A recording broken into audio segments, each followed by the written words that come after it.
Hello YouTube viewers and random Doctor Who fans, buckle your seatbelts for another 3.75 inch scale figure review. As today I'll be taking a look at the brand new Zygon figure, and here it is in its packaging, which, guess what, is identical to all of the other packaging in this wave. So forget the box, let's move on and take a look at the figure itself.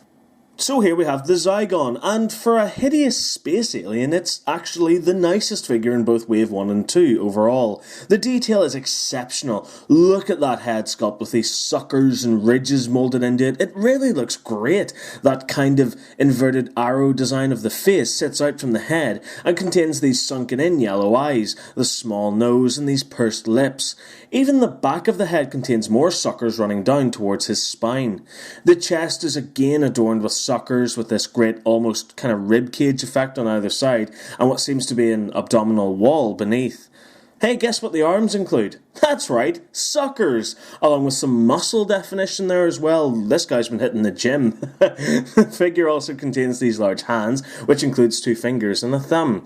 The back also looks great. It's very fleshy, isn't it? And you can sort of make out 2 shoulder bones on either side. The legs also contain that muscular and sucker detail, while the feet include 3 toes, and underneath, along with a peg hole on each foot, we also get some customary legal ka-cha.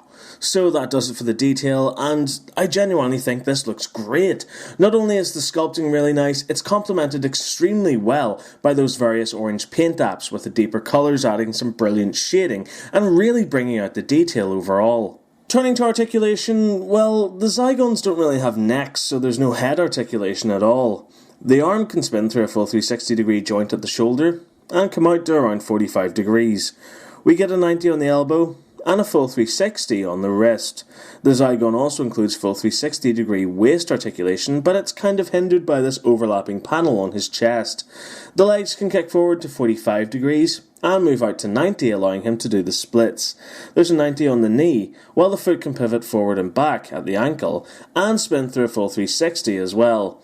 So overall for articulation, it's very good. When it comes to accessories... Derp a derp a derp a derp. Derp de derp. Da teedly dum. Da derp de derp da teedly derp a derp a dum. Rated PG-13. Doing a size comparison, the Zygon is the tallest figure in Wave 2 and is the tallest overall, just behind Wave 1's Ice Warrior figure. However, in contrast to the other figures, he fits in well, as the Zygons were slightly taller than most humans in the Day of the Doctor. Comparing the Zygon to regular 3 3/4 scale figures, you can see that he is a better fit to this scale range than the other Doctor Who figures, which look tiny in contrast. So overall, what do I think of this figure? Well, it's great, and by far my favourite figure out of both waves released so far. The detail and sculpting are both excellent, and complemented perfectly by the paint apps. The articulation is good, and the build quality overall is brilliant. It feels like a sturdy and strong figure. We all know what I think of the bases for these figures, but they do have their uses, but for me they just look a bit too bland and basic, especially since they've been recoloured a dull grey instead of blue.